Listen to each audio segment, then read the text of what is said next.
Bonjour, bienvenue dans la série sur les échecs. Donc nous continuons sur le contrôle du centre. Ici une partie de Botvinnik contre Keres au 20e championnat du RSS. Et dans cette partie, les blancs, donc Botvinnik, parvient à effectuer la poussée E4 après la préparation par F3, créant ainsi un puissant centre classique. Ils ont joué le gambit de la dame, donc D4, cavalier F6, C4, E6, cavalier C3, D5, C prend D5, E prend D5, fou G5, cavalier D7, dame C2,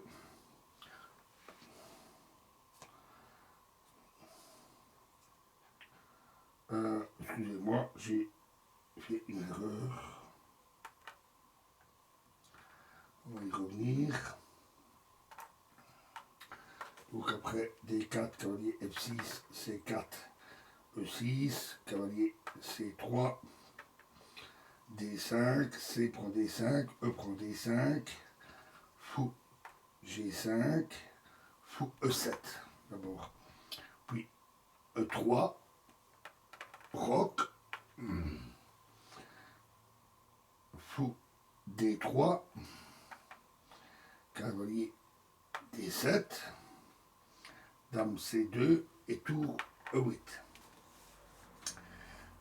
Alors précédemment, quand on avait étudié les caractéristiques de la position et le choix du plan, on a vu que dans cette position, on peut choisir plusieurs plans différents. Et un des plans, elle avance au centre par E4 après F3, comme dans cette partie. Donc cavalier G en E2, cavalier F8, roc, C6, tour B1. Il ne serait pas bon de préparer immédiatement la poussée centrale par F3, car ce serait suivi de H6, et après fou H4, fou E6, fou, fou F2, et alors E5, pardon, C5, et le pion isolé D5 ne serait pas plus faible que le pion D5 ici ne serait pas plus faible que le pion isolé E3. Donc les blancs commencent par préparer une poussée qui sera expliquée, qu'on verra plus tard quand on verra l'attaque de minorité. Et ce n'est qu'ensuite qu'ils exécutent dans ces conditions favorables le plan cité. Fou D6. Alors ça, ce coup est plus faible. Ça sera la cause des difficultés qui vont suivre des noirs. La méthode correcte pour combattre l'attaque de minorité, qui est jouée avec B4, on verra quand on l'étudiera.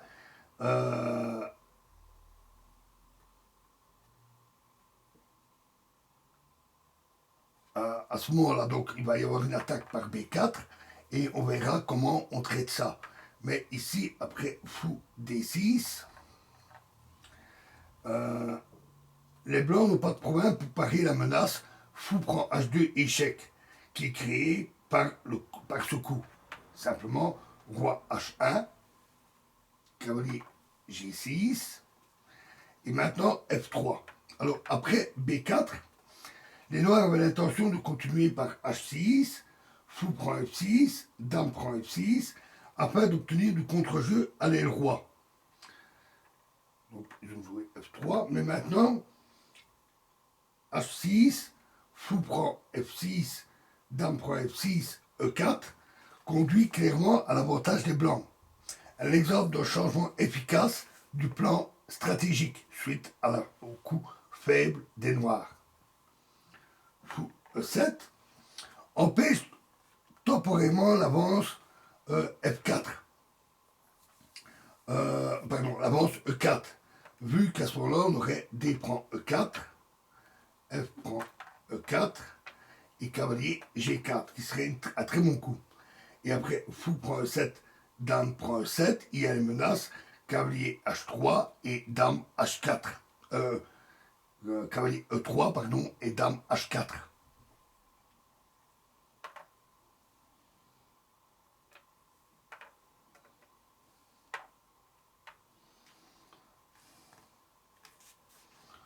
Donc tour E1, qui est cette fois un très bon coup. Cavalier D7.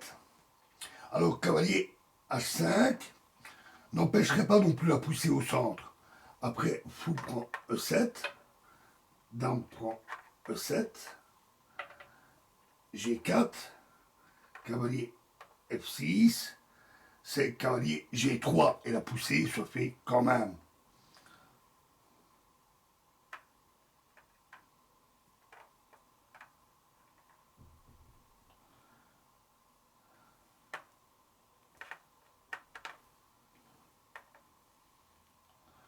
Mais après tour B en E1, le meilleur coup aurait quand même été fou en E6.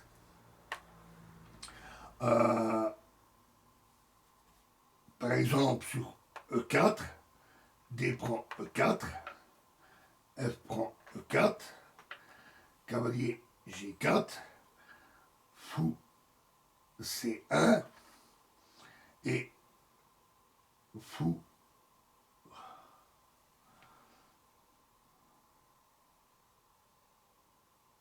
Ah, excusez-moi, le fou il était là, donc fou G5. Oui, c'était fou en E6, excusez-moi. Donc fou G5. De même,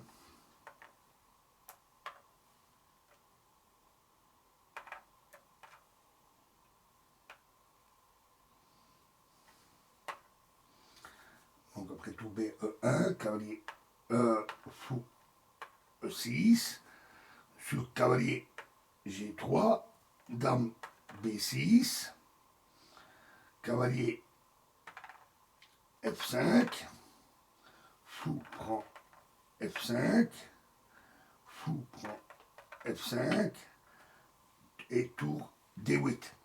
Et certes, les noirs ont perdu la paire de fous, mais l'avance E4 est rendue beaucoup plus difficile.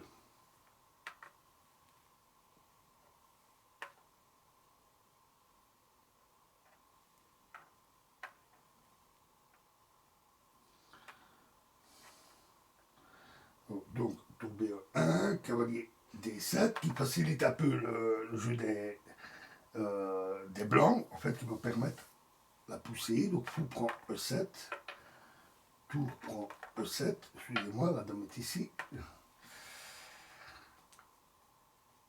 Cavalier G3, cavalier F6, dame F2, fou E6. Maintenant, sur E4, D prend F4, F prend E4 et cavalier G4. C'est donc toujours prématuré. L'échange du fou E6 a également, donc ils vont jouer cavalier F5. L'échange de ce fou, du fou E6, a toujours l'avantage que lors d'une ouverture ultérieure de la colonne F, le point F7 perd sa bonne protection. Fou prend F5, fou prend F5,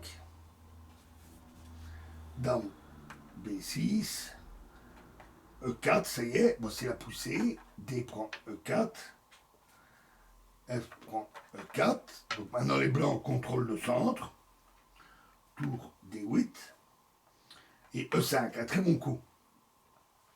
Sur cavalier E8, maintenant, il s'en suivrait fou prend G6, H prend G6, et tour E4, qui n'est pas très bon. Les blancs réagissent avec une forte attaque le long de la colonne H. Donc ils ont joué cavalier D5. Mais maintenant, le cavalier blanc se trouve sur une bonne case en D6, ce qui justifie la précédente poussée de E4 permettant le blocus du pion D4 arriéré. Cavalier E4, cavalier F8 et cavalier D6. Très bonne place. Les blancs menacent maintenant déjà cavalier C8. Et sur cavalier E6 serait une erreur, parce qu'alors on aurait le cavalier prend F7, échec, suivi de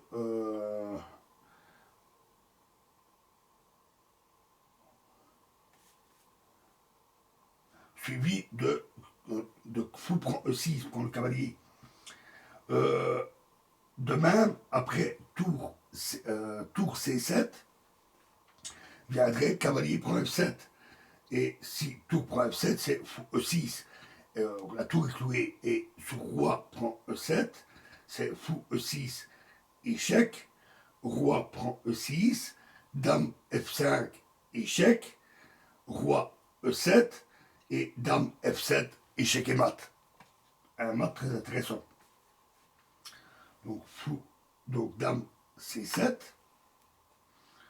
fou E4. Si maintenant cavalier B6, alors c'est simplement dame G3. Et après G6, c'est cavalier F5, tour en D7, tour E en D7, et suivi de dame G5. Ou sur, donc toujours après cavalier B6, dame G3, si cavalier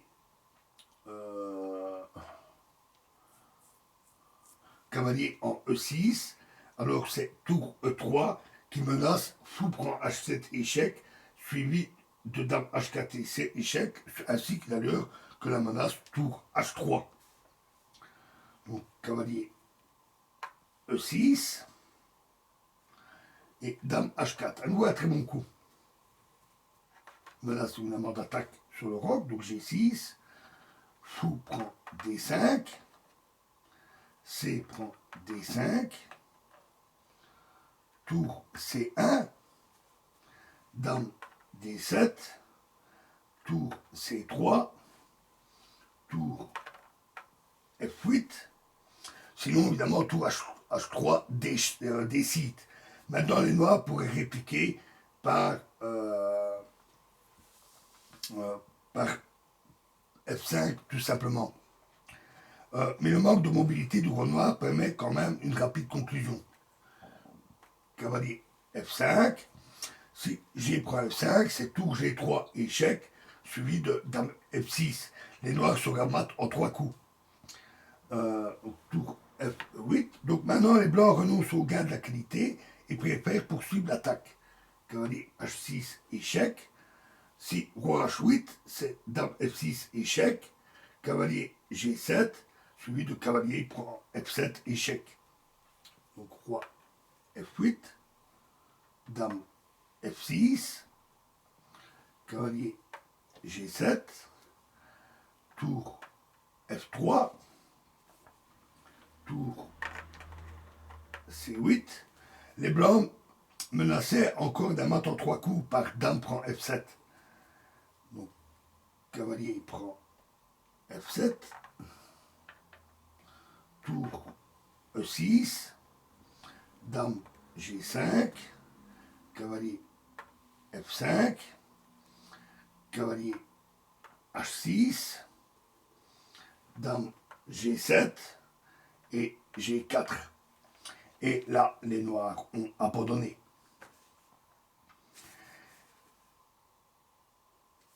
Alors, lorsque les noirs ont obtenu par C4 une certaine supériorité, la poussée E4 devient souvent une nécessité stratégique. Un exemple qu'on avait vu précédemment, qui était tout à fait typique. Il est évident que les principes semblables sont valables pour les formations D3 et E4, ou D6 et E5. Mais là aussi, la poussée D4, parfois préparée par C3, mais souvent sans cette préparation, peut être avantageuse. Un certain nombre d'exemples se rencontrent déjà dans l'ouverture, surtout dans les jeux ouverts. Voilà, alors, ici, on en termine avec cette série, mais je vous invite à voir la série suivante, qui sera aussi consacrée à la stratégie. Je vous remercie.